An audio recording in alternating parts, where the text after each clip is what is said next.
दिल्ली में जिस तरह से अंजलि की हत्या हुई है उसमें कई खुलासे हुए हैं। सोचिए, अंजलि के पोस्टमार्टम रिपोर्ट में और उसकी जो रिपोर्ट्स आई है उसमें साफ साफ है कि उन्होंने शराब नहीं पी थी। फिर निधि नाम की वो लड़की जो उनका दोस्त होने का दावा कर रही है वो ऐसा क्यों कह रही है?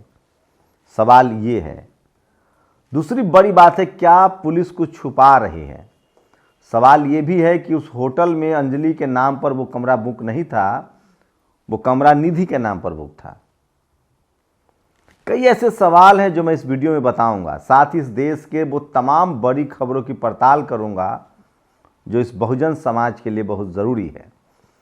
नमस्कार, मैं शंभू कुमार सिंह और आप देख रहे हैं नेशनल दस्तक। सोचिए, निधि को लगभग 7 बजे बुलाया गया था। वो इवेंट मैनेजमेंट का कार्यक्रम करती थी। उनका जो काम था वो इवेंट मैनेजमेंट का था। शादी ब्याह कोई कार्यक्रम में इवेंट मैनेजमेंट करना। कहा जा रहा है, सूत्र बता रहे हैं, उनके घर वाले बता रहे हैं। आप लोग सोचते हो कि मैं दिल्ली में ही हूँ, क्यों नहीं मिलने जा रहा हूँ। मेरी हिम्मत नहीं हो रही उस परिवार से मिलने की। मैं क्या कहूँगा उनको कि आपके पास कोई टीवी अखबार नहीं है जो आपकी बेटी को न्याय दिला दे। कोई बहुजन समाज का आदमी सड़क पर नहीं उतर रहा है जो आपकी बेटी को न्याय दिला दे।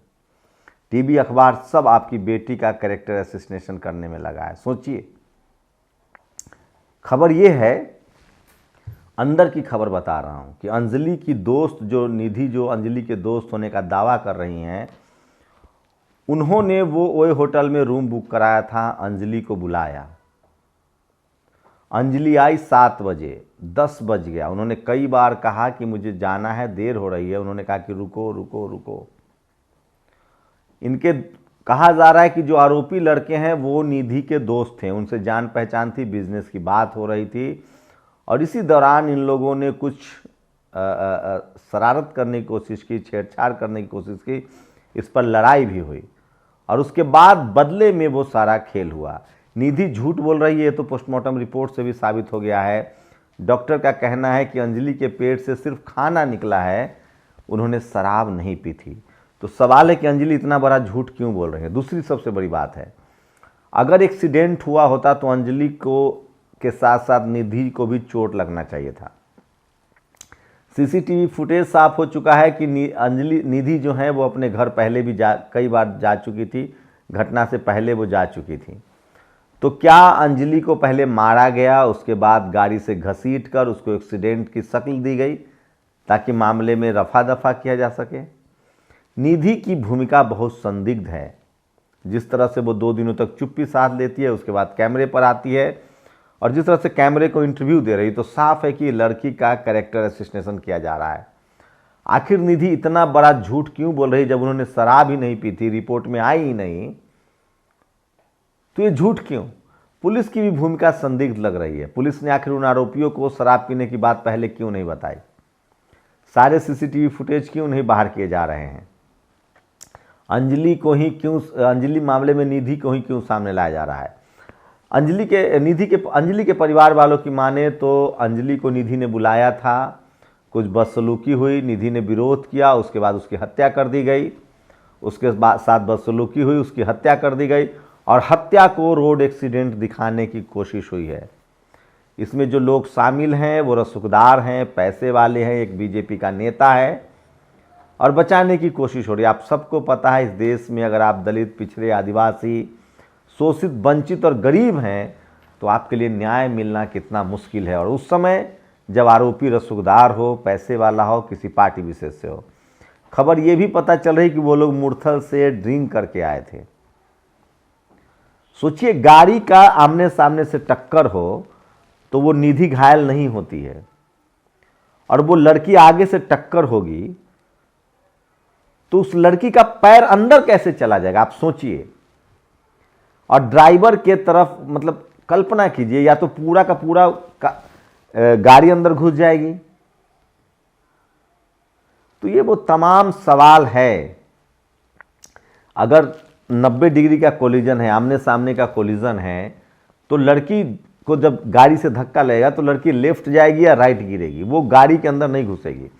अमूमन गाड़ी के अंदर तब घुसती हैं गाड़ियां जब पीछे से कोई रेस ड्राइव, जैसे मैं आगे से गाड़ी चला के जा रहा हूं, मेरे पीछे से कोई धक्का मारेगा तो हो सकता है वो मेरी आगे वाली गाड़ी में घुस जाए, लेकिन कोई, मैं आगे जा रहा हूं, कोई आगे से गाड़ी में धक्का मारेगा तो वो आगे नहीं घुसेगा।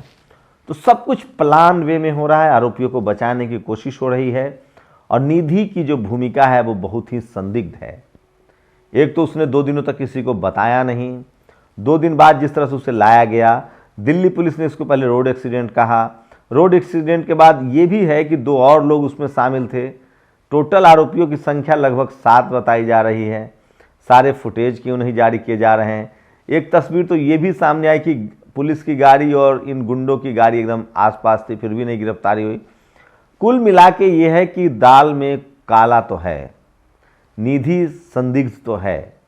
जब रिपोर्ट ही नहीं आई कि वो शराब नहीं, उनके शरीर में शराब नहीं मिला, तो आखिर निधि ने क्यों झूठ बोला कि उन्होंने शराब पी रखी थी। निधि क्या किसी को बचाना चाहती है? निधि एक मोहरा है? क्या निधि को डरा धमकाकर गलत बयानबाजी करवाई जा रही है, या निधि को सचमुच सब पता है? घर वालों का कहना है कि उनको काम दिलाने के बहाने बुलाया गया था, उनके साथ मारपीट हुई है, बदसलूकी हुई है और उसके बाद उनकी हत्या की गई है। इन सारे सवालों में दम तो है। निधि एक्सपोज हो गई है, वो बिल्कुल पूरी तरह से झूठ बोल रही है क्योंकि रिपोर्ट बता रही है। सवाल है कि पुलिस को कैसे पहले पता चला कि उसने ड्रंक किया था? पुलिस ने रिपोर्ट का इंतजार क्यों नहीं किया? आप मेडिकल फैक्ट पर ही तो बात करेंगे। तो ये वो तमाम सवाल है जो उठ रहे हैं, लेकिन सबसे बड़ा सवाल है कि सोचिए कि जो टीवी और अखबार हिंदू मुस्लिम मामले में मुसलमान आरोपी के चांद के पीछे पड़कर पूरे मुस्लिम कम्युनिटी को बदनाम कर देता है, वही टीवी और अखबार जब पीड़ित कोई SC ST OBC माइनॉरिटी हो, गरीब हो, तो वो आरोपियों के साथ खड़ा दिखता है। कभी सोचिएगा जरूर, अपनी प्रतिक्रिया भी जरूर दीजिए। शुक्रिया। नेशनल दस्तक की आपसे गुजारिश है कि अगर इसको बचाना चाहते हैं तो नेशनल दस्तक को सब्सक्राइब करने के लिए रेड कलर के सब्सक्राइब बटन को दबाएं, फिर बेल आइकन की घंटी दबाएं। नेशनल दस्तक को बचाने के लिए बहुत जरूरी है कि हर खबर को शेयर करें, लाइक करें, कमेंट जरूर करें।